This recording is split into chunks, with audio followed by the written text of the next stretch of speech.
it's magic moment. Yeah, it was pretty good. it was it was unbelievably inspirational. Yeah, God. Yeah, I'm actually head of field events here with Athletics Ireland, and I have to say, watching Nicola there was, I think it was one of the moments of the games for me. A lot of people have said that it was a great comp, wasn't it? Unbelievable. The men's and the women's high were just the best high jump comps I've seen. I think they were just fantastic.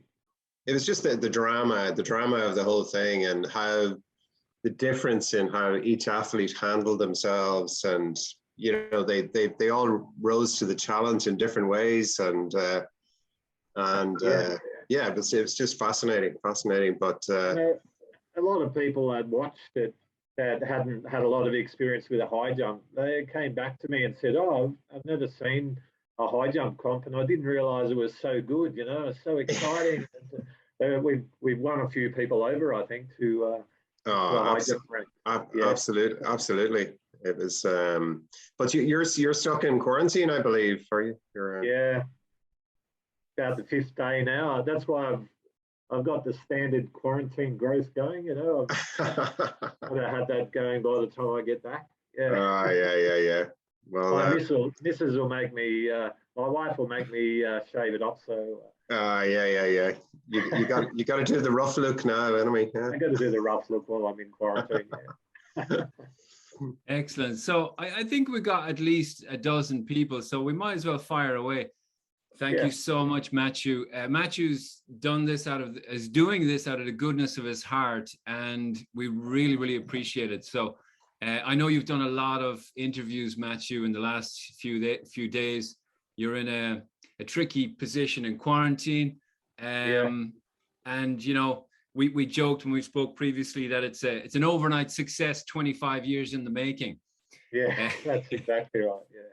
I think, where did she come from? Exactly. Yeah.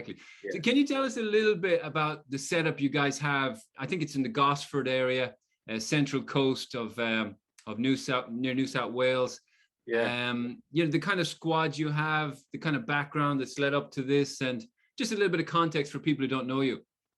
Yeah, so I've been coaching for about coming up 28 years now. So I've been sort of running around for a while and doing things, and probably started like a lot of coaches with their kids when they were younger, and daughter was pretty good, and then I just carried on from there and learnt more. And I had a young guy, Chris Dodd. Have you heard of? He jumped 223 back in 2008, sort of thing, 2007. And Nicola McDermott, she was young then, coming through, and he was a bit of a mentor for her when she started, around that younger age. But he got run over by a car, so it cut his career short, and broke all his pelvis and everything. So I had a fair bit of a progress.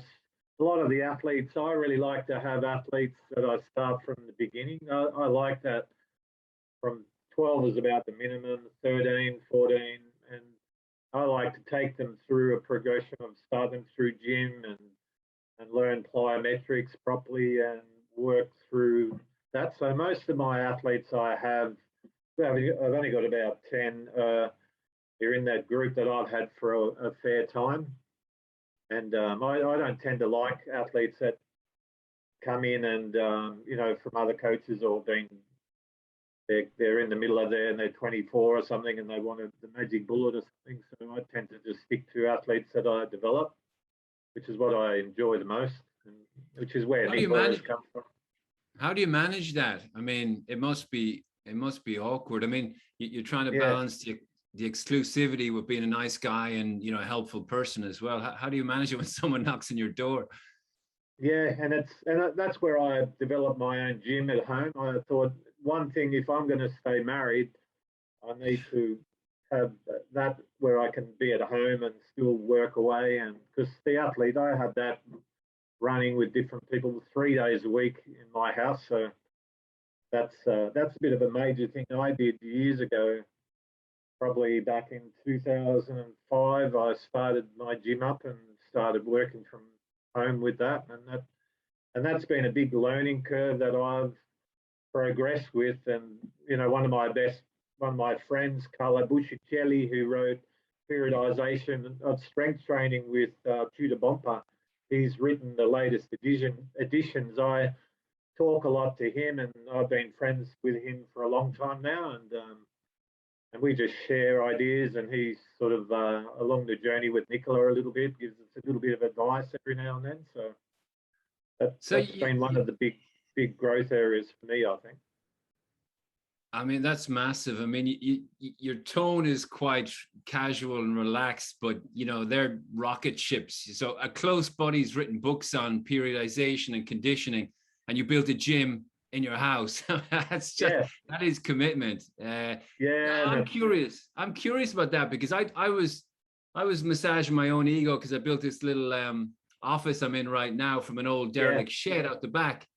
Can you just talk through that? How did that happen? How did you not building a gym, and how did your wife let you do that?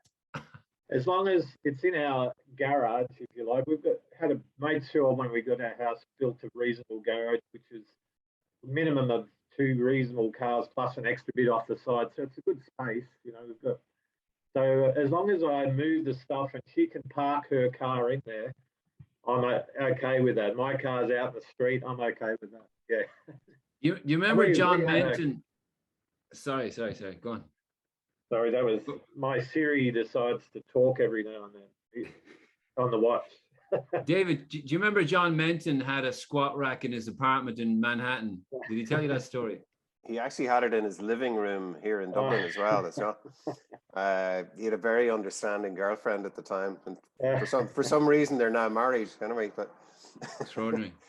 So my kids have all moved out now. They were all in my house. We had a fairly big house, 5 bedrooms, and I've suggested to my wife, now that they've all moved out, I could move the gym into the lounge room, but no, I can't do that. How important, Matthew, is the whole ecosystem you've built? Because one of the things I've admired about, the little bit I know about your group is you've got a team. And I've often said, like a mantra, that one of the biggest myths in athletics is that it's an individual sport. How did you build that ecosystem? Yeah, it's definitely a team environment that we have, and they all fit in. And I think Nicola especially, and that's been how we've progressed over the years. So I think it's lucky that I have a few acres as well. I have a bit of land, so we do plyometrics and get together and talk and have our little barbecues there when we can. But they've started, the athletes that I have from a younger age, and the ones who do progress are the ones who decide, okay, we'll do gym, we'll do this. Well, they just stick to what because you have a lot of athletes that I found. One of the problems with athletes in Australia, they do too many sports, if you like. So the ones that have stuck in our team that we foster decide they'll do gym and do the things to progress their athletics. What you find is a lot of athletes are doing 5 different sports in the week, and they can't get out of that. They like their team sports, and they don't. It's good to do lots of sports, don't get me wrong, and I like it as a development thing for kids, but sometimes they try to do that all the way through and they just fall away because they can't cope with the workload, So at what point? At what point would you recommend? Yeah, sorry. Yeah, I think I like to start athletes in a younger age at 13 to 14 to start to do gym work and break their sessions more into, instead of doing just events. When they're younger, they just like to do events. So they'll do a high jump a couple of times a week and do the event, and they'll be off doing all these other sports. But at 13, 14, I like them to do, okay, we'll get you to do a sprint session. We'll break it up into specific groups. We separate it out. That one day is a plyometric session. So you work on bounding and everything and just being efficient on the ground. And they have a one day of a gym session. So they'll go to, and then one specific technical session. So they'll go to, say, 3-4 days a week, just starting to be an athlete, developing that. Yeah. And I think once they get that and they're working on the specific things, they start to see an improvement. They start to get stronger, and you start to get them involved in the event a little bit more. And I've found those guys who are that way inclined tend to progress really well. Yeah, terrific. Now that obviously stands in contrast, I'm sure you know, to a lot of young people who just smash out high jump, high jump, high jump, or shot put, shot put, shot put. What's your view on that? I mean, I'll be honest with you. I feel Australia boxes above its weight in terms of performance, a wonderful sporting country, but I'm not impressed with little athletics. I said it to you before. It's just this whole competition emphasis. I've been to a few clubs, and this business of just pitting children against each other and with almost no coaching of the fundamentals. So your approach seems to be in stark contrast to that. How do you explain that? Yeah, it's a tricky one, isn't it? Because they just do so many events, and I've seen a lot of athletes really struggle because of that. They try and do that into their senior years and end up with different injuries as well, just from that background that they have of doing lots and lots of events and lots of instead of just breaking it down and working out what they have to do to improve. I just find athletes improve straight up. Like we have a girl, a long jumper, and she doesn't do any triple jump, okay, but she does. Well, I've taught her, that's a big thing for us. You have to learn how to be effective and efficient on the ground and do plyometrics. And our drills are triple jump based, like hopping, bounding, hop steps, and just for long jump and high jump, we do that as a basis. That's a session we do that plyometric session, and she comes second at triple jump at national champs for under 17s, and doesn't do the event. She just thought, I'll do it because I do triple. We do the drills, and I said, yeah, do that. You're efficient on what you do with your plyometrics. She jumps over 12 meters. Yeah, fantastic. And that's just and she doesn't do lots and lots of triple jump. Just as an event, you look at triple jump in Australia from 11, they go, okay, you do triple jump now off a full run up. They haven't learned how to get off the ground efficiently, where I think they should start them on standing triple jump and learn how to be just no speed, efficient off the ground. And if they learn that, they'll learn the movement a lot better. How was it for you introducing these concepts of conditioning in the early days? Because again, what I'm seeing as the obstacle is, certainly in the local community, if you say, look, I'm a high jump coach, and you say, okay, well, we're going to introduce them to the fundamentals, the basics of weightlifting at 13, 14, and then we're going to have them doing some basic plyometrics. People are like, ordinary people, mums and dads are going, where's the high jump? Why? And some of the mums how did you find that? They're totally negative on gym. You get that. Do you have that in Ireland where they go, oh no, you'll stunt their growth. You'll they'll have these issues. Olivia, come in there. You have all these problems. Yeah. Olivia works in works with a lot of young athletes in Munster, in particular Killaloe. Have you got a view on that, Olivia? It's Limerick now and John, but sorry. Always Limerick. Hi Matt, it's lovely to meet you. And I'm dying to hear what you're going to say. So I really appreciate everything you're saying there. Yeah, here I suppose.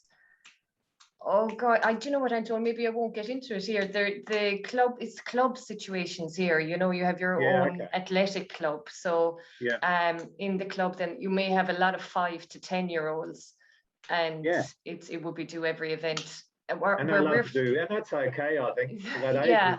It's fun. And I don't know about in Australia, but here in Ireland too, there's been a shift to an emphasis on family fit for life, couch to 5K, fit for teens. So where we're dropping down here in Ireland is teenagers. There's a high dropout of teenagers, and it's also because there's a lot of other sports as well.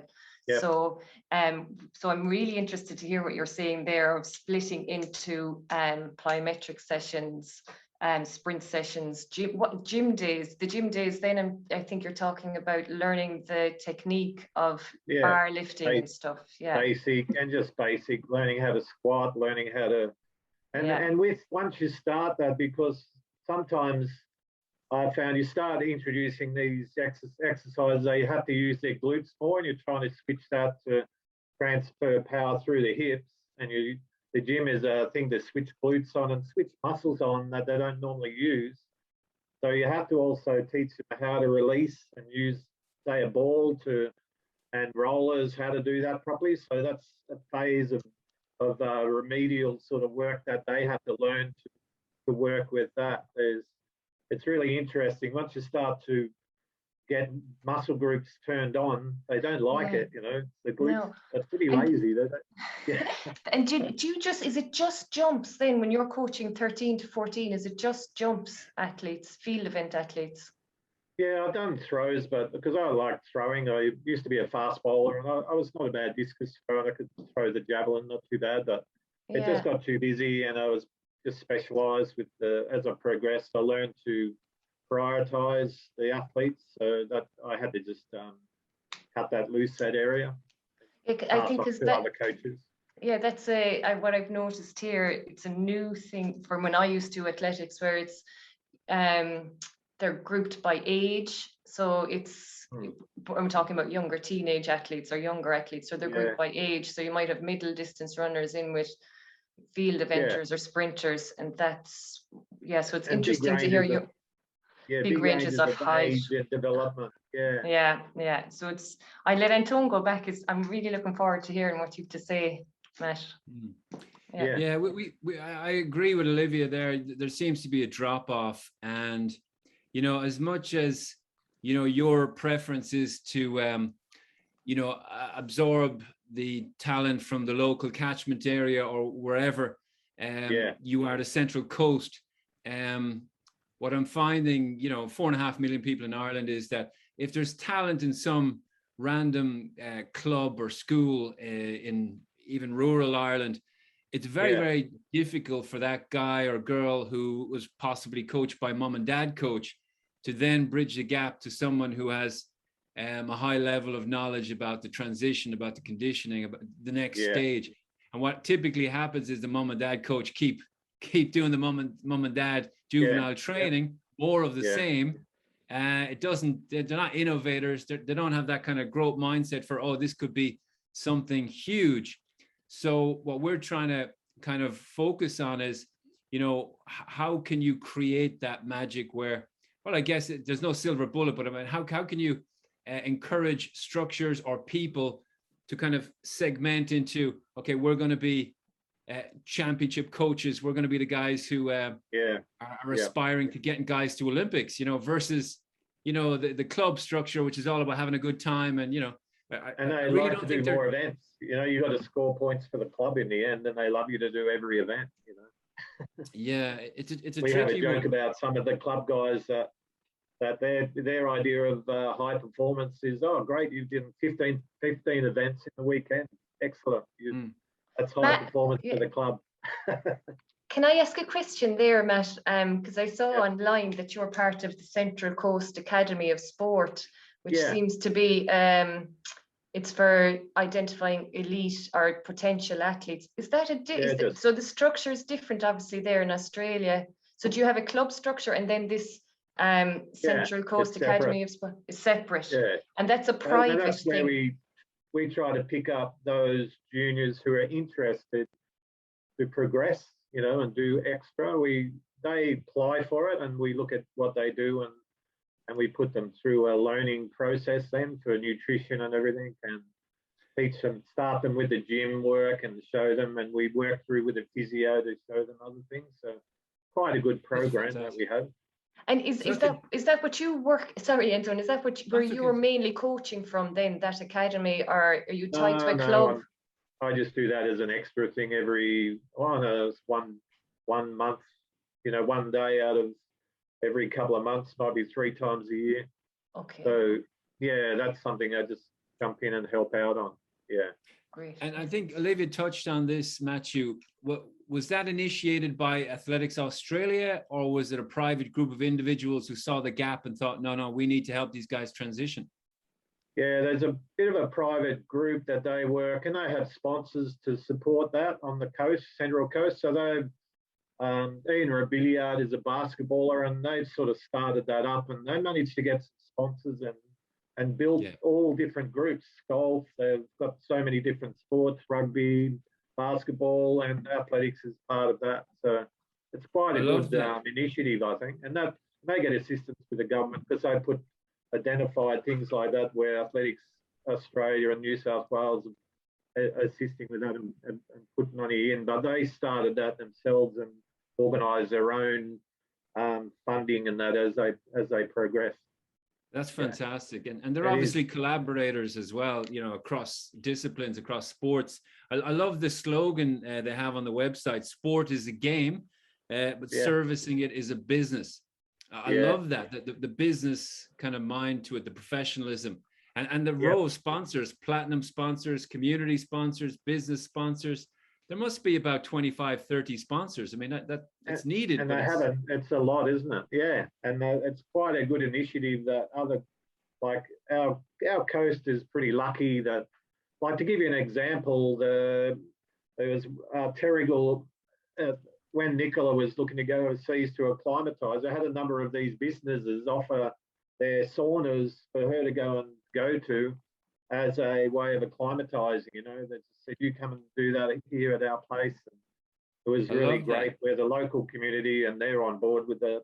And that came through the Central Coast Academy of Sport to organise that.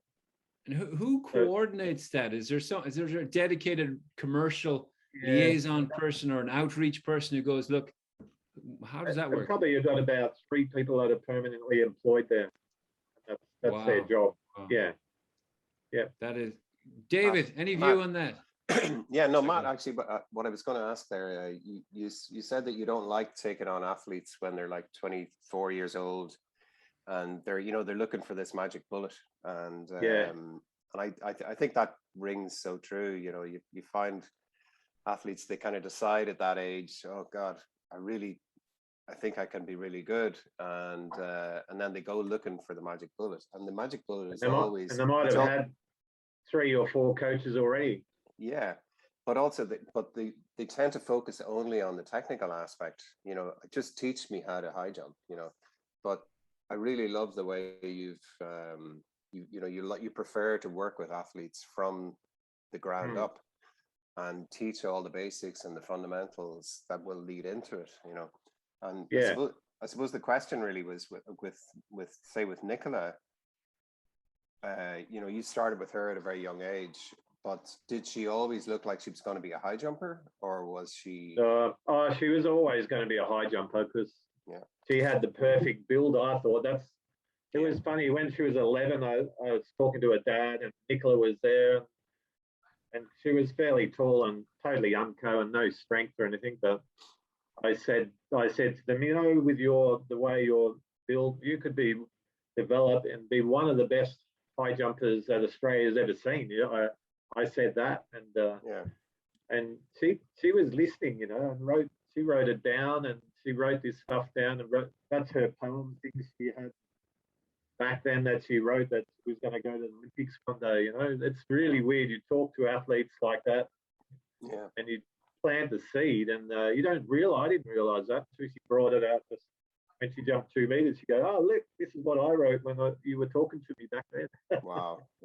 And you sort of appreciate that.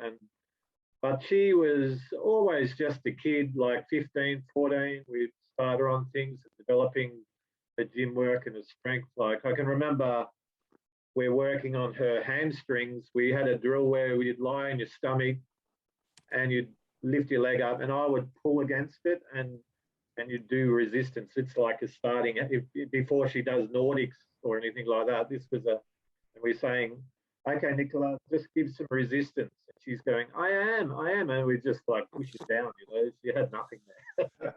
So she was development-wise, she had a long way to go, and mentally, she was just a kid then, and she was not really that like she's a steel trap now mentally. She's the best person I've ever seen in situations. You know, she's just can cut. I think she could do anything now. But back then, yeah. How much is that? How much of that is down to herself and her own character, or her faith, or a sports psychologist? I think the faith has really helped her to develop that.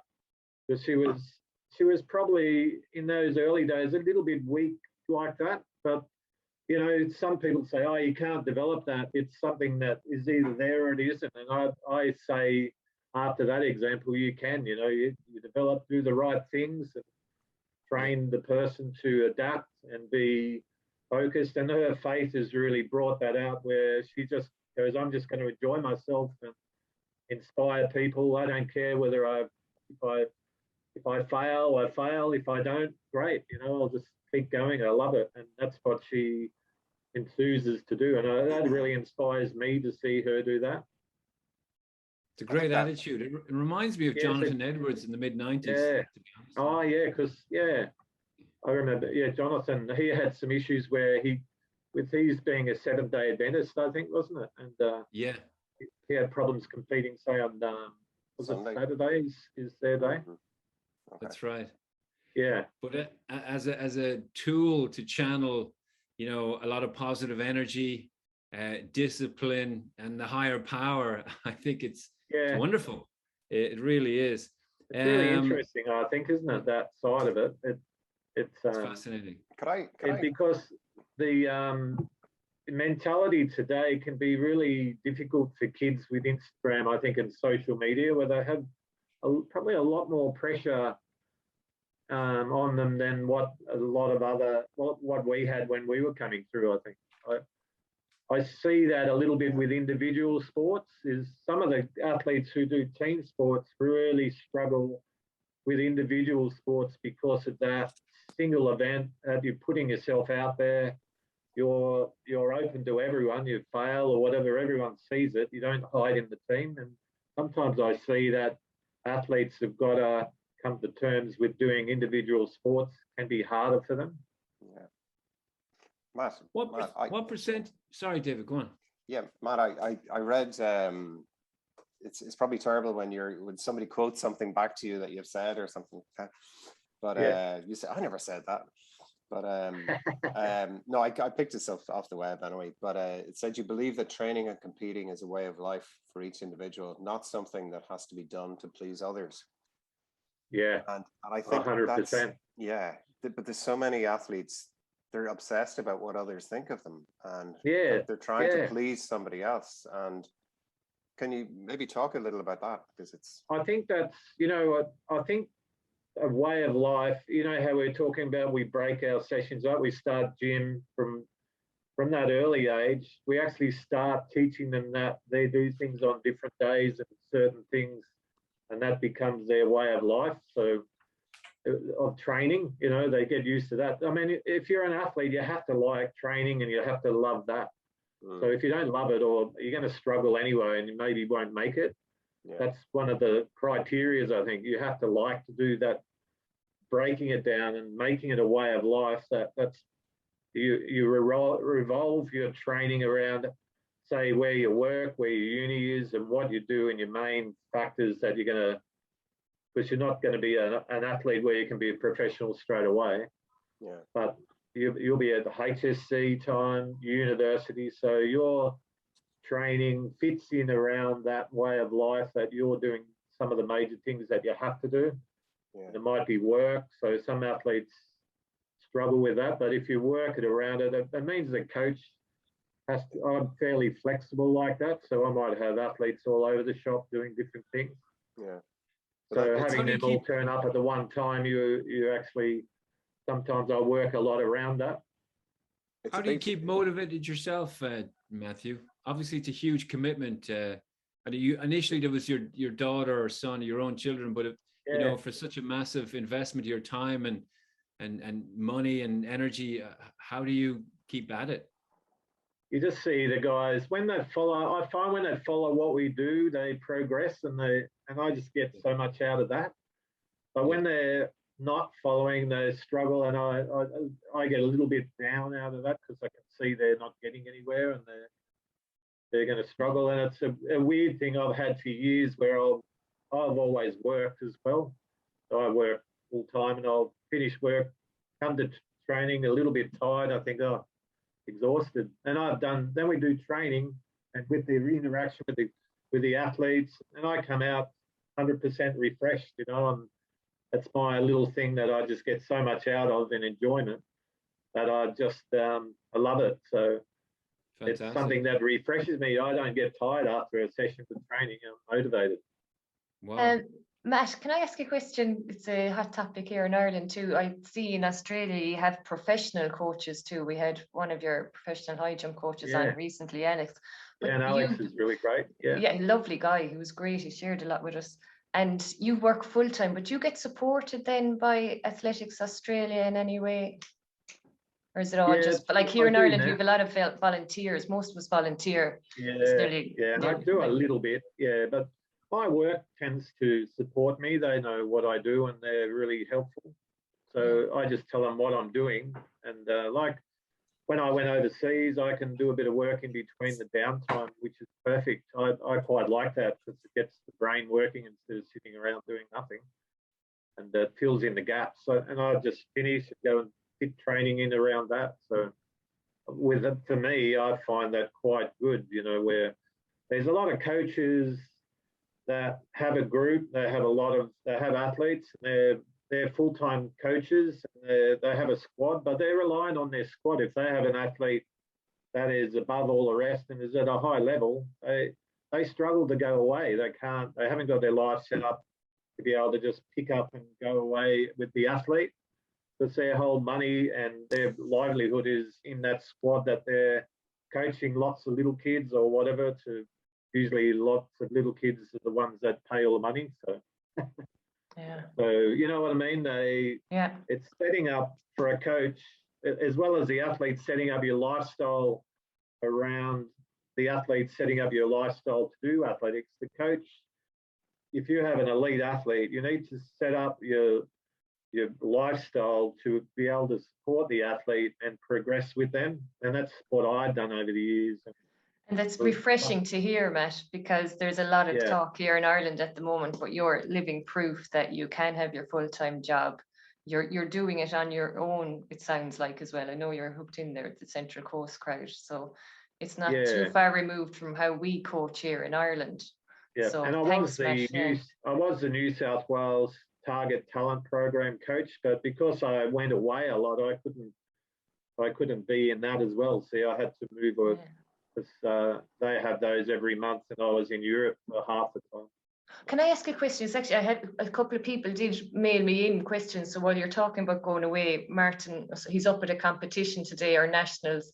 His daughter is a very good jumper. She's 18. I think she's touching the 180. That's her 179 at the moment is her thing. So Martin was wondering, how did Nicola get onto the circuit in Europe initially? Because he remembered her competing in Cork a few years back at the Cork State Sports. Yeah, and it's when she probably her breakthrough was when she medalled at Commonwealth Games.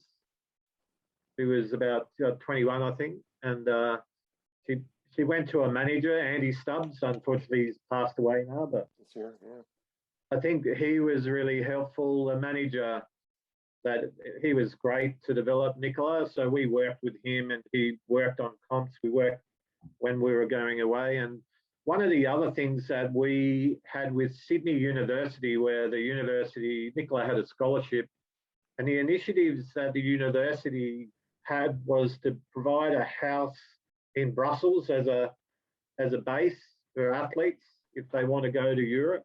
So we went there and stayed there, and Andy worked around comps around that area in Europe. And I remember going over with Nicola, and I remember when she did that comp over in Cork and everything. It was a really cold day, wasn't it? Like today. Can I press pause for a minute? Just to be clear, because this is mind-blowing for me. Nicola's university, my experience at universities is, academic, sport is a bit of a background entertainment thing. we couldn't be further from the American model of professional sport, high performance, world's best Olympic kind of standard college athletes. I mean, in Ireland, they've just introduced scholarships, I guess the last 20 years, and they're gradually introducing more professionalism into the coaching structures in those universities. And we have the facilities, but this idea of thinking outside the box, like what you just said, and providing accommodation, I mean, that blows my mind. David, what do you... Sydney University, to give you an idea, they had 16 athletes at the Olympic Games in different sports. Wow. They could have almost been a country, and they did pretty well. Yeah. The University of Sydney. Wow. Kudos to them. Yeah. I mean, this is. Yeah. Lisa's got a question. Lisa, Matthew, quick introduction. I'll give a bad introduction, but she coaches a couple of leading jumpers in Ireland. I think ranked 1 or 2. Yeah. Morning, Matthew. I'm just wondering, when you say manager, do you mean an agent? Yeah, an agent. Yeah, he's an agent. That was to get into to go around Europe and to get into. If you want to break into diamond leagues and some of those comps, you have to have a manager that's registered. Otherwise, you can't get in, and all the details with him, and then that's where they pay money through if you win events and all that sort of thing. Yeah. And communication is all done through those channels. Otherwise, you don't really get a look in if you don't have a manager. And you get some managers that are good at developing athletes, and you get others that are the higher end that have access to high level competitions and everything. So, do you have that in Ireland as well? Well, none of the athletes that I'm involved with have agents. It's something that I have thought about looking at, but Kieran is only jumping 210 consistently. I had 2 questions for you. That was one, and then the second one was, he was there a particular height that you find was a sticking point? Because for me, the 210 is the sticking point. And all of his jumps over the heights below that, they're quite large, and everybody around him, including myself, knows that he's actually, like, he's jumping really, really high, but obviously the bar dictates. And then as soon as you go up by 1 centimeter, he just keeps flying into it. And that's a little bit of a psychological thing, isn't it? It is, yeah. And I'm just wondering, did you encounter that? And if so, what did you do to break it down? Yeah, and I always break it down to, like with the team we look at the physical capabilities of the athlete, and there's mental, strength, and the whole lot combined. So you can look at what weaknesses he has too. With the physios, they can evaluate the athletes quite well, and like ankle stiffness, and have they got problems with glute min, glute med, where if they don't fire, they tend to roll around off the takeoff and won't hold the takeoff. That can be a limiting factor where the glute won't fire. It won't allow them to hold a lean properly. They're already through the bar. So that glute and firing, we worked a lot on that over the years to get that to the body to work properly. So it was interesting with some athletes. What age is he? Is he? So he's 20, and he first hit 210 when he was 19. Last year, we had no competition, and he couldn't train. He actually sustained quite a serious injury to his foot because he was training in his back garden. We had no access to facilities. So that set him out. So really, he's only been in training since probably April of this year. So he has his last competition tomorrow. So he was due to compete in the universities today, but unfortunately Irish universities didn't go ahead. But what I've done is Olivia has very kindly been working with him psychologically, because that's where I felt it was. Like, he's quite, he is quite a muscular athlete. He's certainly not as lean well, he is lean. There's not an ounce of fat, but he's very muscular defined. One of the things I've seen over the years, that age group, anything from 18 to 20, especially boys and girls. I've got a girl as well who's got major issues. She's 20, 21 and just 185, but she's got major physical issues where we've taken her right back to the gym. And what happens with a lot of those guys, they don't grow taller maybe, but what they do, their body shape changes where their bone structure, say shoulders get wider, their hips just change a little bit. So some of the glute min and the other areas of around the major hip, the hip area and their cross chains just react differently. And I find you've got to almost rebuild them a little bit. They can just all of a sudden be going great, and then they body shape change, and you just wonder what's going on. He can't get through, and it might be that he can't hold a takeoff because he's firing from the ground up. As soon as you get a rotation in there, you'll lose it. If you know what I mean. They're like, what are they doing? Where their ankle stiffness, their hip mobility, are they able to hold a drive through the glute, and the glute is firing properly? Because I've done that with a few athletes, gone back to physio, and they've gone, yeah, that's not working. This is not working. Their ankle. Nicola, for example, okay, she was jumping, okay, probably 2 years ago. The physio looked at her range of motion on her foot with a big toe. So where she used to plant, she would go from there to there. So her big toe had no flexibility whatsoever. So the last takeoff, it wasn't a full range of motion out of the foot, if you like, to get. So it was only a small thing, but we worked on a lot of toe movement, stiffness and everything, and that's just another thing that we've added in the last few years that's made a bit of a difference. To give you an example, blows my mind, Matthew. Yeah, that attention to detail just blows my mind. You're down to the big toe. Yeah, the big toe, and she can actually move a toe sideways and up and down, and she has some movement in it through that now. I'm curious.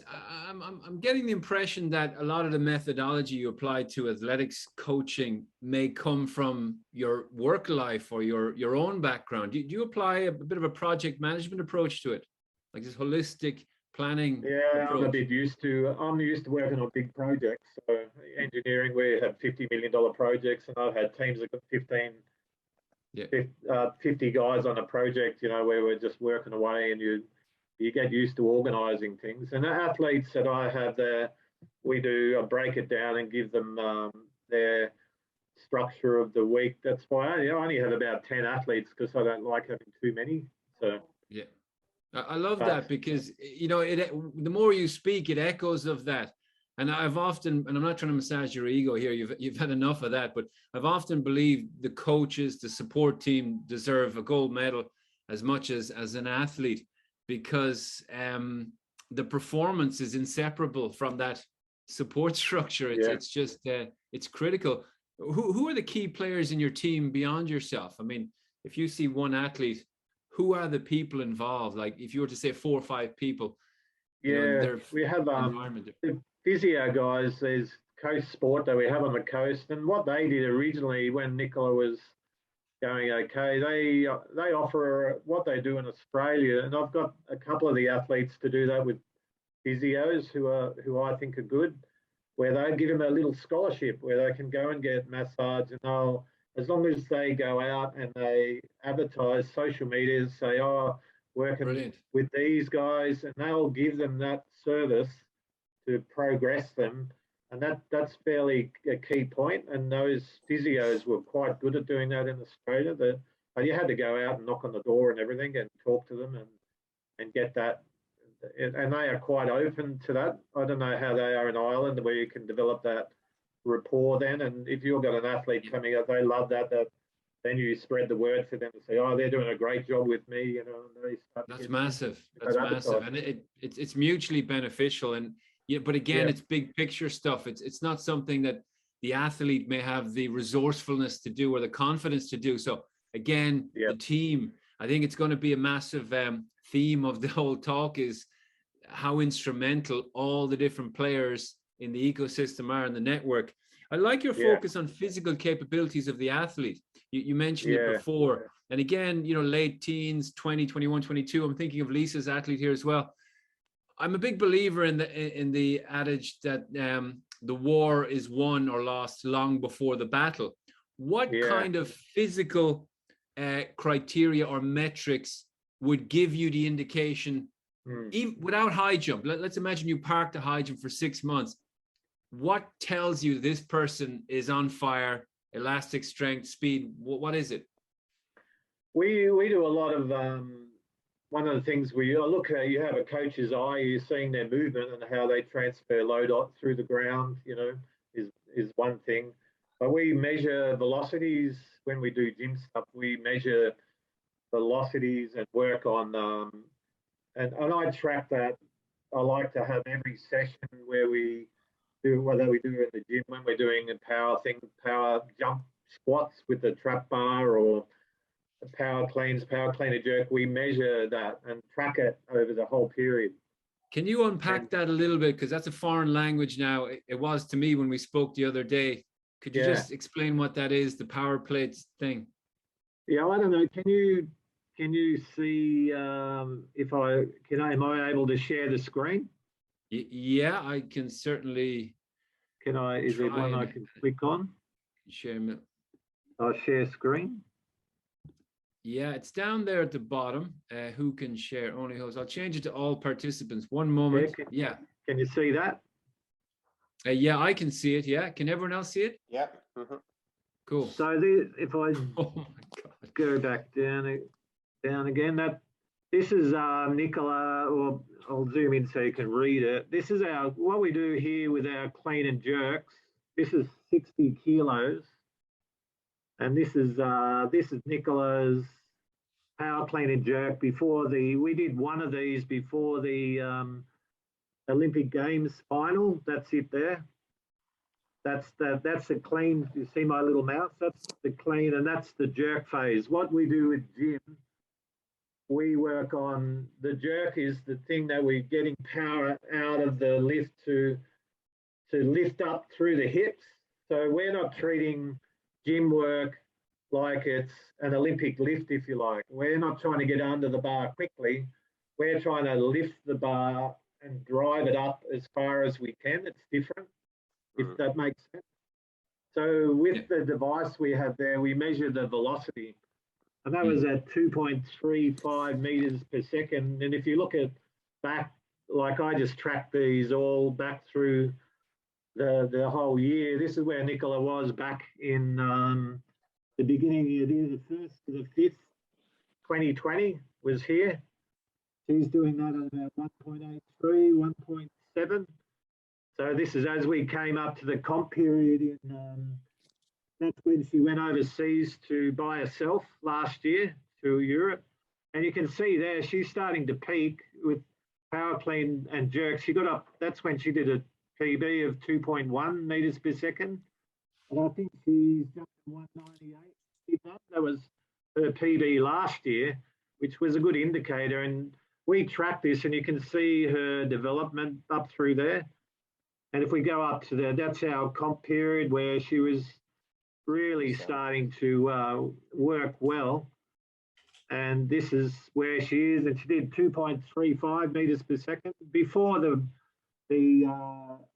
the qualifying period, it was pretty solid, where her, she wasn't as good as here, but we were just coming off a big deload period coming to this. So this sort of indicated that she just peaked right at the right time with that lift, which transferred to that. I can see that she did a PB, and so we take the measurement of what we do with lifts and try to transfer her readiness and how she's transmitting load back to her jumping. And so far, like with this, every time she's at a reasonable level, just before the comp, she's actually punching out, that's her 2 meter jump on that one. That was like just before she competed the day before that was the day before. That's Matt, incredible. what do you use to measure the speed? Yeah, we use an accelerometer, so it's just a phone type one, and we use a push system, or I use for power clean and jerks. I use a Beast, which I got from the Italian guys that I talked to with Carlo years ago. So I've had that for a while, and that device allows the movement in the plane in multiple planes, where the push can only be in one plane. If you move your arms to here, it won't register, but it'll register up to here if it's kept in the same plane. Yeah. They have their limitations. Yeah. So for jump squats and all that sort of thing as well, but you know that, and what I found with some of the junior athletes, we had Katie Gunner's a long jumper I have, and in December last year, she jumped 6:13 and she's 18, and she was looking to do a world junior qualifier, which is 6:15, which is really close. So she's on track to do that. So we went through Christmas and through that period. But what we started to see with that period was some variations with the power, you know, while I'm tracking it, it's a little bit all up and down and not quite consistent, you know. So what's your view, Matthew, of yeah. Sorry. What's your view, Matthew, of people who delegate that job to generalist strength and conditioning coaches? Yeah, and that's where sometimes I see that they'll, because of their background, they had a history in learning how to do a power clean properly and a lift properly. They're not devising the lift to suit the actual jump or whatever. Jumping is different to power lifting. Powerlifting, you have to jump under the weight to catch it. So they love getting a deep front squat, where for jumping, I find the hip, glute position, it has to be high. The higher the catch, the better. And you're working all through the hips and the glute. It's just different. And a traditional guy will look at that and go, no, that's no good. You don't want to do it like that. Yeah. So what would you say to... Sorry. Yep. Sorry. With Zoom, it's easy to talk over people. I don't mean to interrupt you. Sorry. No, that's okay. My question is, what would you say to someone who doesn't have the skills or knowledge about strength and conditioning? Do you think, would you encourage people to empower themselves by becoming what you are, effectively a student of the sport? I see it as a major thing to advance the athlete. You know, with that guy you're talking about, you have to look at where is he in his strength. How does he exert power off the ground, from the foot through the hips?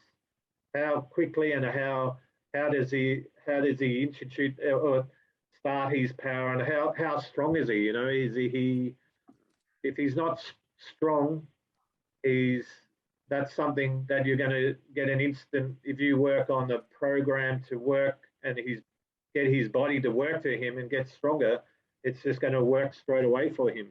Now, I know this is different for different people, but how would you define strong for, say, a half squat, 3 rep max for a male, female, just as a squat or a power clean, just as an indicator? I know everyone's different, but it all varies, with the athlete. I know Nicola's she does quarter squats at 155 kilos, but she'll do half squats at 130, but probably going back, probably 4 or 5 years ago when she was 18 or whether 100 kilos would have been good for her then to do. And for the guys? Because they're tall. If you were a 21-year-old guy, what kind of indicator of good strength, maximal strength would be a good lift for squat or clean? You've got a power jumpers, and you've got like the power guys, and you've got the speed jumpers who are a little bit different. Like Brandon's pretty fast, and he's getting quite strong now, I think, as well. He does a bit in the gym now. But my guy, from my experience, he jumped 223. He was in between. He was more a power guy, so he would power clean 120 kilos, and his squats were he got up to single leg squats 155 kilos. So that's something we use where we're split. In those I probably can't see. Yeah, where you're, brilliant. yeah, a bit hard to see, where your legs are split and you're just dropping down onto each side. Fantastic. He would jump. He would do 155 kilos single leg squats. Wow. And you'd supervise that in your garage? Yeah, I supervise that. Yeah. Wow. We have an athlete, Pippa Rogan. She's one of our top female jumpers. I think she has a question for you, Matthew. Yeah. Oh. Hi, Matthew. Hi, how you going? Curious. Hi. Yeah. Numbers on the screen, are they peak velocity or average? Peak, yeah. I always work on peak because that's what we want to get out of it. You know, average is averaging when you're coming down and all that sort of thing. You know, it's over. I like peak because we're trying to work on maximum power. Yeah. Can I just jump in there? So I'm Steve. I'm Pippa's coach, and we use push like you do. I think it's been fantastic for us. We've used it for a couple of years now. Are you using push for all sorts of lifts? So, for example, if you are working in a strength velocity of, you know, between 0.3 and 0.5 meters a second, are you using push all of the time? I don't tend to use it for, like we do, Nicola does about 140 kilo, 135 to 140 kilo deadlifts with a trap bar. And she's working to drive and hold the glutes at the top. But we don't use it for that. I tend to use it for our power lifts. We do jump squats with the trap bar. We do double. I think, I'm not sure whether I've got that up or not. I'll have a quick look.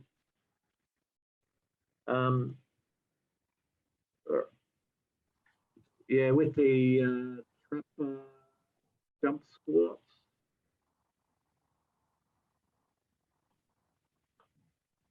Yep.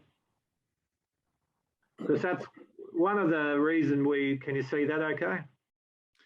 It's black on my screen. No, it's is it? Great. Let me.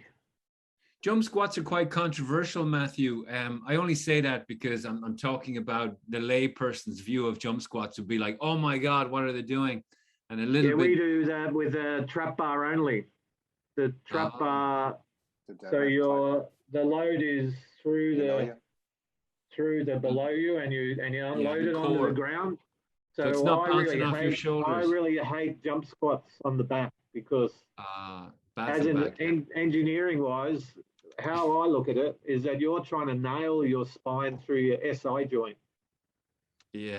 That makes sense. That's what you're doing. I have lifelong back problems, and I was a demon for the back squats. I mean, the jump squats on my shoulders. Yeah, we do back squats, and but the trap bar jump squats, you can see that now? Yes. Yeah, perfect. So Nick, when we do jump squats, see, she'll come out of a loaded period, and then we'll load back up again. See how the red is the competitions. That was her jumping 2 meters. So her jump squats, I really liked them because they usually show a bit of a peak, and she was usually peaking before. See, we come out of this. What do you find? What we do is a loaded block.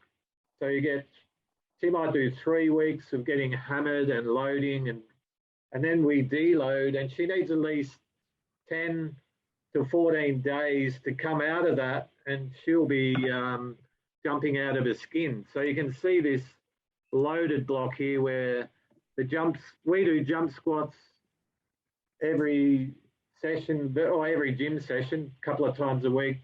What it does, it gives me an indicator of where she is generally. So I don't do any testing. Like we don't go and do testing because that tends to it makes the athlete fatigue. It's out of the normal realms of training. So we introduce this velocity stuff in there to give us feedback of what she's doing on all her training sessions. So it's giving you something you can track, and it tells you where she is neurologically, physically, and whether she's fried or not. So what you normally see like here is you have a big block of work, this blue, and then the deload is the green. We start deloading, and you'll always see that'll actually drop off, and then she'll start to pick up and build into a comp, and that starts to get up there. And what I like, the first jump, where her improvement is here is we do 2 jumps. That's the first one, and the second one for her is always better. So we do 2 in a row. So she's always rebounding off the ground quicker. And when we're coming into this period, you can see the first jump off the ground was catching up to the second rebound jump, and eventually she hits sort of a max. Usually we've got it down pat for the timing that she hits that just before the major comp. Where did you learn this stuff, Matthew? Where did you learn your strength and conditioning from? A lot through my friend Carlo, and I reading his book. The periodization of strength training was really great, and just talking to different people. We also, in our group, we have Nicola Morris was the Sydney University strength coach, so we worked a lot with Nicola to work with things, and then she was grabbed by New Zealand High Performance and was there. She got taken away to New Zealand for the last couple of years to work on some of their teams for the Olympics, but she's coming back again now. But she's always been part of our group, even though she was over there. So what Nikolai does as part of our team, we have these basic exercises. We break it up into a strength day where we do deadlifts, single leg squats that are heavier and other less dynamic lifts. And the next day, that's on a Monday, and then Nicola on the Friday does power stuff where she has more power stuff where it's all clean and jerks, snatches, and that sort of thing, you know. And what Nikolai does, he introduces exercises based on cross chains and other exercises that it's not heavy, but it's also working on other parts of the body to improve where she's at, you know, left side through here, through the leg, where you're trying to communicate from the right side to the right side of the arm to the left side of the leg to get that to work properly, especially coming off the takeoff. Holding that, you want to have that left side work through that upper body, where that gets a bit lost sometimes with doing different exercises to work through cross chains. So she really developed that well. Nikolai, I'm just guessing by the name, did he come from Eastern Europe or Russia? No, she's a girl, yeah. She's an Aussie, yeah. It's just maybe some heritage in the family, but yeah, she's just great, yeah. But she's really open. She's a strength conditioning coach, so she doesn't try and interfere with me or anything. She works in with what I do, and she'll write a program in what I do to enhance what we do. Nicola McDermott's third gym tends to be more of a recovery type gym, and to get her whole body working, and she works on areas that we miss with the other 2 gyms, if you like, building on strength, which is easy to do. To just get, you know, that's my thing. I just focus on how I can get you stronger. And what Nikolai does is, okay, I'm going to work around how can I fix these little chains and other areas to make the whole package. Fantastic. So that's a really important thing, I think. But I love that it's collaborative. hard to do. I couldn't think of the things that she does, so she's pretty smart like that. I love that collaborative approach, Matthew, and it stands again in stark contrast to a lot of people who'd be quite parochial, protective. You know, they find some talent and they think, okay, this is going to be an ego, you know, vicarious adventure for me. Have you seen that in Australia as well? Yeah, I get that. Like we went when Nicola finally got some funding, you know, a couple of years ago, and we went into New South Wales Institute of Sport, and we had a meeting and we're going through things, and I've got my programs that I've developed, Nicola, and she's just been sort of on this steady spiral, getting stronger, improving her jumps. And they said to us, look, it's all good what you do, but you're never going to get to any level if you continue on with the way you're going. You need to give it all to us, and we look after it, and you just do your coaching, and we'll look after all the strength conditioning and everything. They said, you'll never get anywhere if you do what you're doing now. And it was interesting. Nicola just said, no, I'm not changing that. I'm sticking to what works. I know it works, and I'm sticking with Matt. So wow, that's incredible. And that echoes of Jessica Ennis. David, you know the story about Jessica Ennis with Tony Minicello when there was a fallout with UK Athletics? Are you familiar with that, Matthew? Yeah, I heard something over the years. Yeah, same thing. It's not the recent recent controversies. It's historical. They tried to make the sponsorship or the grant funding contingent on her training with the dedicated, and that happens in universities as well. They say we're going to offer you a scholarship, but it's contingent that you train with our guys. Interventions are risky business. You know, it depends on who's intervening, I guess. And depends how you're going and progressing, I think. And if you can improve and do things, you know, it's the way to go. You got to have an open mind. And I always try to, like I talked to my friend Carlo, you know, he's probably one of the really, like an example is where he's caught up with me this session here was the activation. So Nicola's really fired up.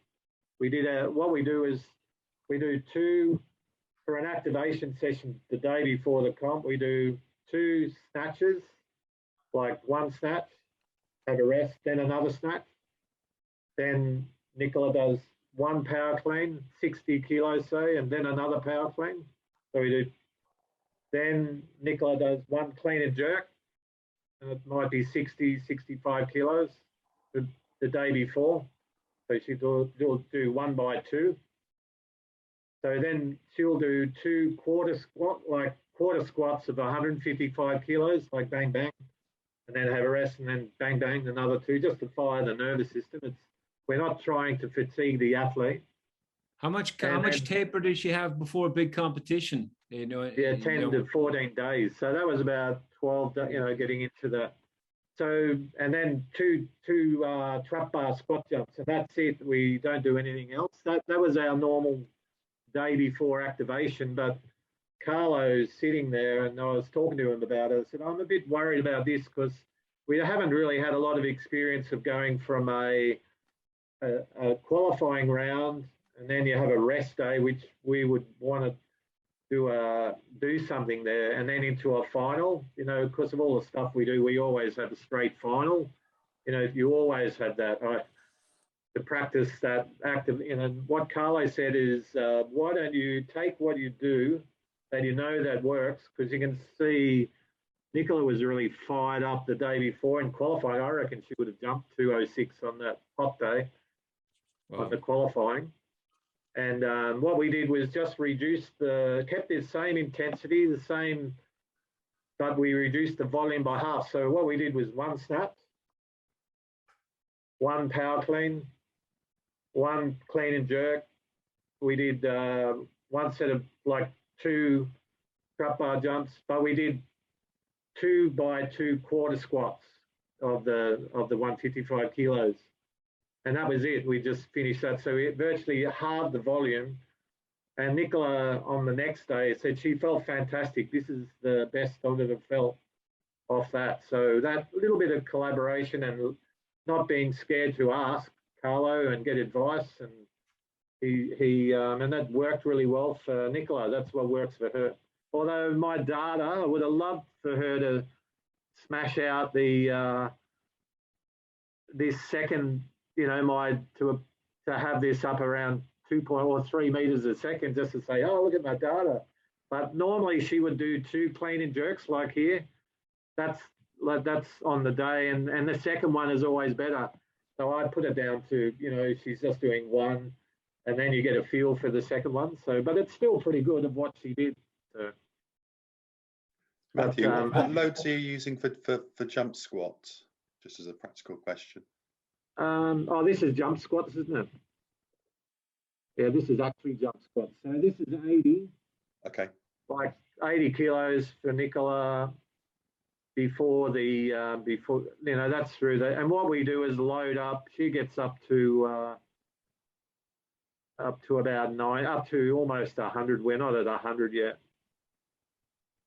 Down to here where we're up to 95, I think, is the most she's done. Okay. And that's over a period of time from the jump squats from back in 11th to the 20. You see some of the earlier ones, that's 2 to like older ones. You see what I think her progression is reasonably solid through a lot of those blocks, you know. It's probably some of the earlier ones you look at, these jump squats. We go back to here, back in 2019 when she was there. That's 85 kilos was what she was doing, and that's where particularly she is. Interesting for me. That's where she is now. You can see a pretty good progression there, isn't it? Sure.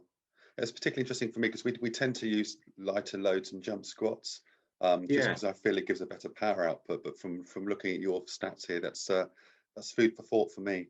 It's really interesting. Yeah, you can get, as long as we do that for a little bit and then take it out and go back lower, you know, back to, and I do that with my younger guys. We just start off lower and gradually build up to a period. We might have a strength phase where we'll add that in, and then we go back to a maintenance or power phase, and we'll just stick to I like to stick to a weight that we do consistently. Like for the younger guys, might be 60 kilos, and you track that all the time and see where they go with that and how they progress. Because we had that girl I was talking about, Katie, she jumped 6'13". We saw a power leakage. This was all going down, you know, and I'm going, what's going on? You know, I'm seeing her gym stuff actually dropping off, and her jump started dropping off. All of a sudden she was struggling to get over 6, and we're looking at the gym stuff, a reflection of that. So what we did, we looked, what can we do? Because she was 18, we introduced a physical. She would always be really good at releasing with a ball and everything, but what we found, we got into a physio, and he really released big into the glutes and really unloaded them. Because I could see a little bit of rotation there in some of the jumps where transfer of power, the hips would do that a little bit. So once we did that and started really, she all of a sudden, oh, that feels so much better, and everything started to go back up again a little bit, you know, and the jumps went back up to, I think she jumped 608 at nationals and almost qualified, but we intervened probably a little bit too late. It was probably February where we started doing that. It was after a couple of months of seeing this sort of waviness and things not going quite right. So the data was telling me that things aren't working properly, and when we intervened, it started to be on track, and she's been busting our training while I've been away, so I'm pretty keen to see where she's at when I get back. Little pivot for you, Matthew, and you know, it's a topic that generates a lot of debate. Nutrition, diet, food. Do you ever have to get involved in that? I know it's a sensitive topic, and you don't want to prescribe anything that might be hazardous, but what's your view? Yeah, we keep an open mind. Like one of the things I like to weigh our athletes doing gym, because I tell them, I said, I only want to weigh you because when I'm looking at a weight that you're doing, I want to make sure that we work on a body weight, you know, times body weight system. If you're so many times over your body weight on a lift, you're working at a higher level. If an athlete is 70 kilos as against an athlete is 55 kilos, if they're at the same weight, the lighter guy's working a lot harder, you know, and that's what we do with that. We talk about nutrition. I openly talk about, I don't want you starving. I've talked to a lot of athletes around the world, Erica Kinsey, and they all said they jumped their best when they weren't starving themselves and their body was actually just performing well and their nutrition was just exactly right to support their muscle structure for their strength and their power. What they found is if they didn't eat properly, they would just get weaker and you'd run the risk of injury then, and they did suffer some injuries. And I learned a lot from just talking to the athletes who experience like that. And we tend to be openly, like Nicola's pretty light at the moment. She's 63 and a half. And I said, I don't want you to go any lighter than that. You're actually probably perfect for your build, strength, power that you develop, because we want her to, and she'll normally put on weight over that period when we have a big strength block and everything. So, and she found, what she said to me is probably when she got to 22, 23, all of a sudden she could just control her diet and eat properly, but her weight would hardly change. It would come down easy if she was preparing for a comp, if she sort of reduced some things going into the comp. But before that, she found like that in that age of 20 to 18, it was like hard work to shift anything. She was probably 70 kilos then, 72. She was her heaviest. 72, and now probably she's 10 kilos heavier back when she was 18 or 19. Wow, now she's 63 and she was up to 72. Wow. And she'll go up to 65, 68. Yeah, and yeah. Do you get outside help? Do you get dedicated nutritionist support? Yeah, got a nutritionist, and they'll say, look, I think you're getting too lean. You need to increase. And you treat your diet, your food intake exactly the same as you do with your gym stuff, where it's a periodized. You need to load at certain times. You need to support loading for when you're doing harder work and different things. You need to eat properly to support that. So diet and nutrition is 100% a periodized thing, the same as gym and track stuff and plyometrics. It's you have to do everything in the right order, and you work out what works. I think what food works and what doesn't, and all that sort of thing. Yeah. That's a huge differential between age 18 and 20. Does anyone else have questions? I'd be curious, I'd like to open that to people because I know that's been a hot topic before. I have another question, Matt, if that's okay.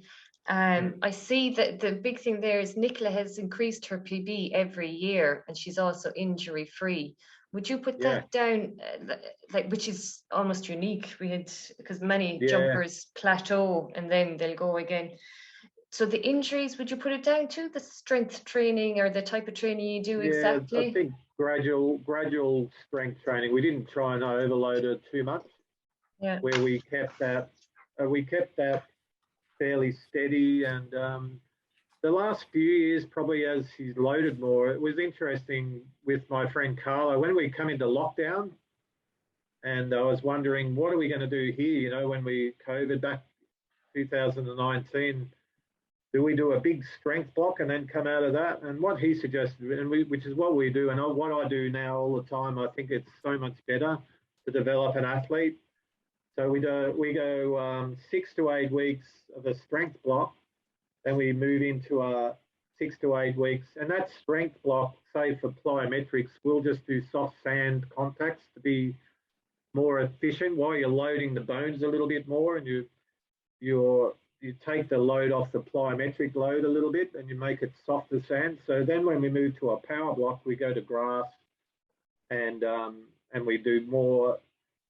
And that's an 8-week block as well. And then for a power block, so the lifts are faster, and we do you move them a little bit lighter and move in a progression. For a power block, to do more advanced plyometrics on the harder surface to get that transfer of power. And then what we'll do is move back to a strength block, and then we'll go to a power block. So you'll have an undulating wave effect of. So what you effectively get is the athlete develops the ability, I think, to develop power more readily rather than trying to come out. I've just talked to athletes over the years who have gone to the States, and they've just been hammered with big strength blocks, and they said they just never came out of that, and they didn't get any better. And it's as an example, and what we've found with Nicola, she can do that because we've done that all year. This wave effect of strength power, we can load up a little strength block and then taper down, and she comes out of that really well every time. And I just think that's because that's how her training over the last 2 years has been structured, and what it also allows you to do is recover from each phase fairly quickly, so you're not getting too loaded all the time. So it probably takes longer to develop power, but in the end, the transfer of power is better at the end of the period, I think. And the avoidance of injury factor is massive as well. Not doing too big a blocks on top. Just keep it an undulating effect and load up, and then let the body recover, but do other stuff to develop power that you're free, if you like, to develop speed a little bit more. then you might go back to a conditioning and strength block, after that. It's quite interesting, I thought. What I love, Matthew, is that you're not talking about how to run a bend and high jump stuff. Like for the duration we've been speaking before, we haven't really talked about high jump, which is new to a lot of people. You just do this stuff and it transfers, doesn't it? It does transfer, yeah. Olivia, were you going to say something? Yeah, I was thinking there, it's obviously has helped Nicola that she's stuck with you since the age of 11, because you've had that really long-term approach, and maybe that has helped too with remaining injury-free, and maybe has that helped too with her PB increasing every year? Do you think sticking, having had such a long-term focus? And her PB would always be after we do a winter training period like that, where we do a lot of soft sand, always done that, for feet, where we do soft sand with no shoes on and working on foot strength.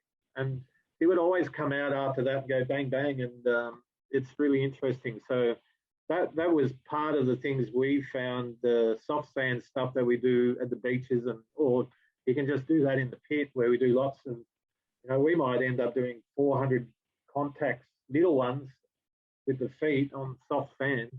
Wow. So it's a lot of work, but they get bulletproof with that. All my athletes, I don't have any injuries with any of them. That is fantastic, Matthew. Music to my ears. Have you written a book? Have you written a book, Matt? We buy it. Yeah. And I got that from a lot of that stuff we learned from the Cubans, where Carlo, he does a lot of work with the Cubans, where he worked with the triple jumpers over there. And that's 100% what they do. We don't run on the soft sand, or they don't run on the soft sand, because it changes the dynamics of how you run. It's not very good for running, but if you're learning to do plyometrics and work on the soft sand, foot contacts, if you're not efficient, you sink into the sand. If you're learning to be efficient and movement, and your foot, and you've got no shoes on, and it just transfers to the grass track when they move back to that power phase. What the athletes have said to me, we feel so good when we get on the grass after doing all that soft sand contact, and that's half the thing. Listening to the athlete, what feedback they give you, they said this just feels so easy now. Buzzicelli, is it Carlo Buzzicelli? Is that Yeah, Carlo Buzzicelli, yeah. Okay, cool. Yeah. Sorry, David, go on. Yeah, Matt, would Nicola have ever had like stress fracture injuries or that type? No, never. And it's probably because of this preparation. Yeah. She had one hamstring injury, yeah. And back in uni games, or back in 2016, I think, that's her only injury she's ever had. And that was on a long haul flight to Perth, and she just jumped off the plane and tried to compete. And back then we were doing a little bit of bench press, which was one of the things we do for upper body strength. And a result of that injury, I dropped bench press, and I put all these rings into my house, where we do a lot of our upper body work with the rings, and try to open up the spine and open up the shoulders, because a lot of issues I thought with hamstrings that can stem from the scapular area being tight, and that's what some of those exercises can cause a few issues. That's the engineer in you again. Remarkable. Yeah. It's looking at the mechanisms, because we never catch, like if we do a power clean, we drop it. We always drop the weight, because we don't want to have the athlete being compromised through this area. So you got rubber floors, I'm guessing, obviously. Yeah, I've got a good setup for that. Like even the jerk phase, I remember Beth finally got the exercise where she drove the weight up, and it moved out of her hands by about 150 mil, where it's just so much power, and she goes, oh, and it drops on the ground. I said, that's what we want. Exactly. Wow. You don't want to, we don't want to stand there and hold it up. We just want to get up there and that's extraordinary. Punch that weight up out of the hips, and then they start to feel that. I think they feel that movement then, and that That firing mechanism is what you're trying to get out of gym. Otherwise, you wouldn't do the exercise, would you? You don't get a transfer. Yeah, why would you do it? And it's risky business. Yeah. I think there's studies around that I've heard that they've even said that powerlifting doesn't transfer to track events. I've heard those studies, and I can understand that because the study would have been revolve around the standard Olympic lift, and I don't think that does transfer. The way they do it is just different. It's wrong for jumping. So I can understand that. Yeah. Matt, if that makes sense. Yeah. You briefly mentioned, Matt, that your I suppose your process contrasts a little bit from US college system. Yeah. How do you mean in that they tend to go for bigger blocks of strength, longer blocks of strength? Just what I've found and what they've talked to. Mackenzie Little is one of our javelin throwers, and she originally went over to the States, and she said she got heaps really strong, and they just did a big block of strength work for a good 6 months, and then he had to come out of there and start competing. So, but she said she was just went downhill really quickly because you can get strong and you have no power, isn't it? Everything's got to be. That's why we work on velocity with all the lifts to get maximum velocity out of that, to develop that with the athlete. So that. Can I ask you a high jump question? Sorry. Yeah. Oh, yeah. Just so we don't completely forget it.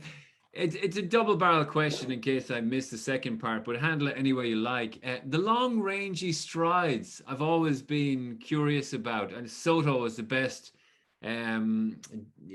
example of this. But long rangey strides, certainly at the beginning, the first 3-4 strides. Yeah, and the other thing is the other thing is a double arm shift. That's it. That's me. Or single versus double arm shift, the momentum through the arm. A lot of people can't do it, and I've looked at Nicola trying because we've got to keep this left side in. I like to keep a little bit of left pull. We call it pull. Because I don't like athletes coming out here at the takeoff. They're already out. Because the engineer in me, if you transfer off the ground, what I look for is if you plan and that's in line and the hips are in line and you transferred through the hips, this upper body can't be here. I probably should shift out of the. Can you see me there? Yeah, I can see you. Yeah. Mm-hmm. I've just put it into you. Yeah, rather than the other thing. Yeah.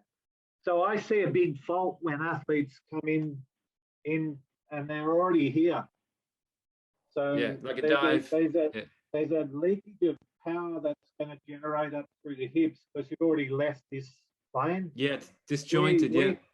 We try to keep this point something at a second. If you keep it here and hit, and then get up through there, you just create so much more power and efficiency. And the foot tends to be in line, whereas when you get around, the foot tends to, on the ground, come around a bit and you end up can be an injury prone. Nicola does that. So it's always a battle for her to stay in that position. Do you think scissors jumping has any merit? Yeah, well, that keeps you in that position, doesn't it? Yeah. We don't do a lot of it. Yeah. I'm curious because they don't let kids do normal flop. I mean, my daughter's 9 and she's keen to do the flop, but obviously the tendency is that they'll just dive onto the mat.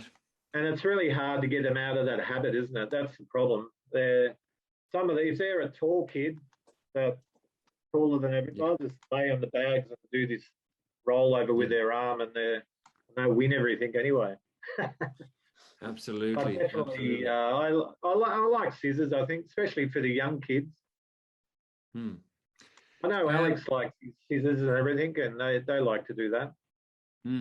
I'm conscious of your time, so you need to be forthright here, Matthew. But I mean, one of the final questions I have, and I'm very curious about it, again, a double barrel question. If you were to say there was two obstacles which impede a 19, 20, 21-year-old from progressing to championship standard, and conversely, 2 or 3 critical success factors which would allow that to happen, what would you say? Yeah, really, it's I think the athletes that I've seen that progress, they have the mindset where it's fitting the sessions in that they need to do to be successful, and they're consistent at that. The consistency. Yeah. I think that's I've been lucky that some of the guys, you have to shoot them for them not to have a session. They'll have things on, but they'll want to get there and they want to do it. And you see that, and that's what motivates me. You see that all of a sudden they have that fire in the belly to do that. And where some athletes make an excuse, I think the worst excuse I had was a young guy said, I couldn't come, I had to get a haircut.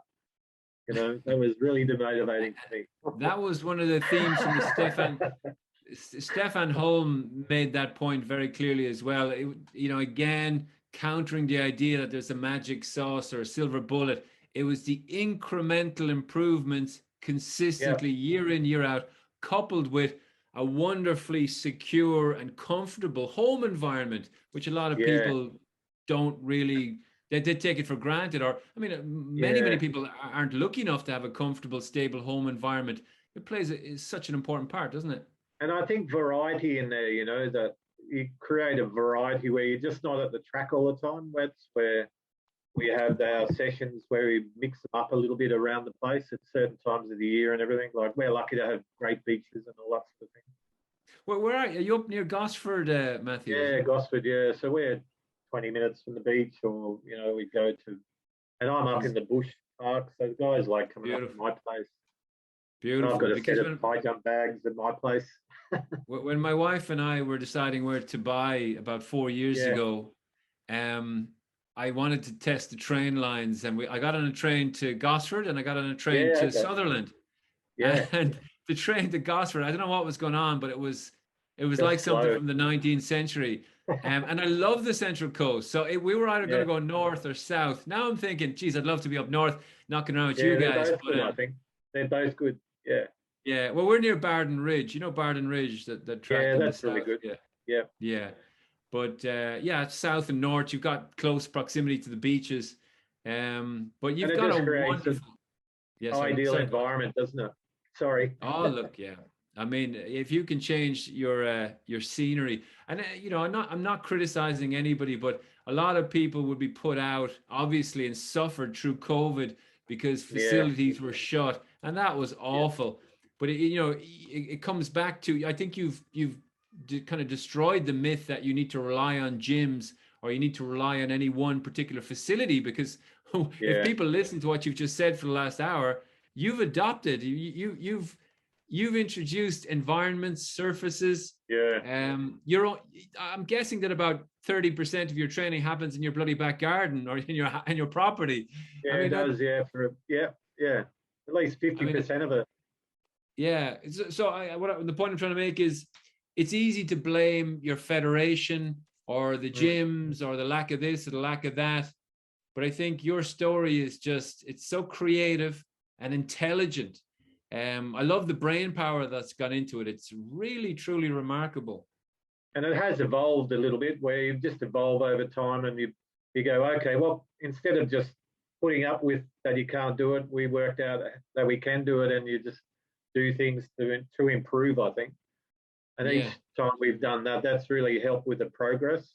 I think it's one of the most important things that I've ever done in my life, I think, is to do that decision to progress with the gym side.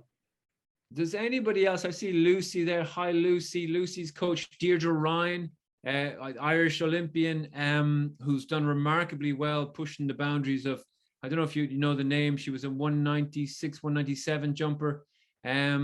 And interestingly, you made a comment that, a lot of athletes had multiple coaches. Well, Lucy brought Deirdre Ryan to 193, 194, something like that.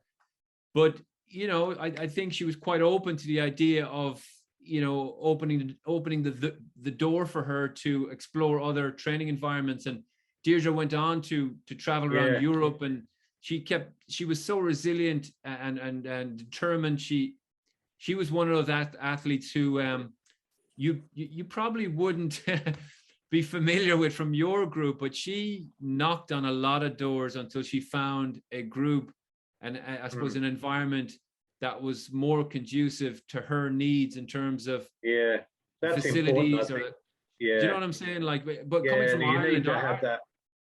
Ireland's quite a small, cold, rainy country, and sometimes you do need to shift your environment. I mean, you may not know this, in sunny kind of Central Coast, but it's tough in Ireland. It's the conditions are quite harsh. Yeah, it can change really quickly, isn't it? So have you been there? Yeah, Nicola competed there a little bit. So she said, it's got down to about 15 degrees when she competed, I think. That's freezing, isn't it? Yeah. That's it, yeah. But guys, any more questions? We did a bit with Bridget Kallichen from Germany. She's in the early days when Nicola was doing World Juniors, I think 17, 18, coming out of there. We made friends with, when she did World Juniors, that's right, 18. We went to Eugene over in the States for that World Juniors, and we made friends with the Germans there, and Bridget and Nicola ended up, and we shared ideas, and she went over to spend time with Bridget, and I was really happy for her to do that. Wow. And we learned a lot from the Germans, and I'm actually talking to Bridget, and I'm going to send her all the data of Nicola now, because she just wants to, we're still in contact and everything. And that was back in, anyone who makes share that. Yeah. The Germans, great cars, great beer, great bakeries. They're a smart bunch of people, great footballers, And they gave us a lot of ideas for high jump and what they do with foot strengthening and that as well. And you just take that in and you learn from a whole lot of people. And that's what I think it's important for coaches to, work with their athletes and share ideas and have people, if you're confident with what you do, your athlete will be confident in you. And they won't leave because of another coach. They'll just be open and you talk about it, and they just come back and work with you. A lot of coaches get too scared that their athletes are going to leave, and I've done that in the past. You go and go with them. And I think Bridget let us stay at her house, and she spent time with her for a couple of months. I think that's when she didn't do a PB from that. So I said, that was the year she did one that was level, even PB. I love the humility. That year, 188. Yeah. It's great humility, Matthew, that you can do that and be confident in yourself. And what the Germans did, what they did for Nicola, they put her through all their testing for nothing. They just put her through, and they gave me a big report. They just did that. How good is that? Wow. The high jump community just shares stuff, don't they? And the pole vaulters as well. I love to see that camaraderie on the track. It's magnificent. Yeah. And look, at the end of the day, we're battling. The beauty of the jumps is you're battling the bar, and ourselves, our own minds. So I mean, it's not really, it's not a zero-sum game of, you're at loggerheads with other athletes. It's a beautiful event because you so singularly focus on improving your own standards. I'm running out of conversation. Anyone else here? Sorry, David. Yeah, Matt, I hope as part of your long kind of planning process that celebration is part of the plan. Yeah. So what we always enjoy the successes and that, we don't shy away from having a good time. Yeah, I think you deserve a huge celebration, and just I think on behalf of all the Irish community here, just really congratulations. It was fantastic experience to watch the whole competition, and thanks, mate. And I wish you all the best, and thanks so much for sharing everything. Thanks, mate. And I think it's brought a bit of fresh air to the international scene with Nicola just enjoying herself so much, isn't it? The way she does it, it's not over the top or anything. It's just out there, and she just brings that freshness to the It's very natural, very natural. Yeah, I think so. Yeah. It was a real joy to watch. And, I had doubts about Tokyo about a year ago. There was so much controversy about staging it at all. But in hindsight, I think it offered so much inspiration and escapism, joy for so many people beyond. It was wonderful. And a difficult time, such a difficult time. I was a bit worried about it. It was pretty stressful, I think, going over there. Yeah. But they did such a fantastic job, and it's going to go down in history as one of the best Olympics, I think, just from the sport and the amount of world records and things that went high, isn't it? And the performances were fantastic. Given the adversity they were facing relative to the circumstances, it was incredible. Yeah. And I love that track. One last thing, sorry. Obviously the name McDermott, she's really Irish. Yeah. Definitely. She's her mum's Croatian, actually. The roots are Croatian. Yeah. And that's where I think Nicola gets her joy from, maybe from that young age, where she thought, after talking to me, you know, because she grew up on Blanka Vlasic being the best, because they'd watch that all the time. Her grandparents live on this little island just off Croatia, where they grow stuff and everything. Yeah, it's wow. Sit?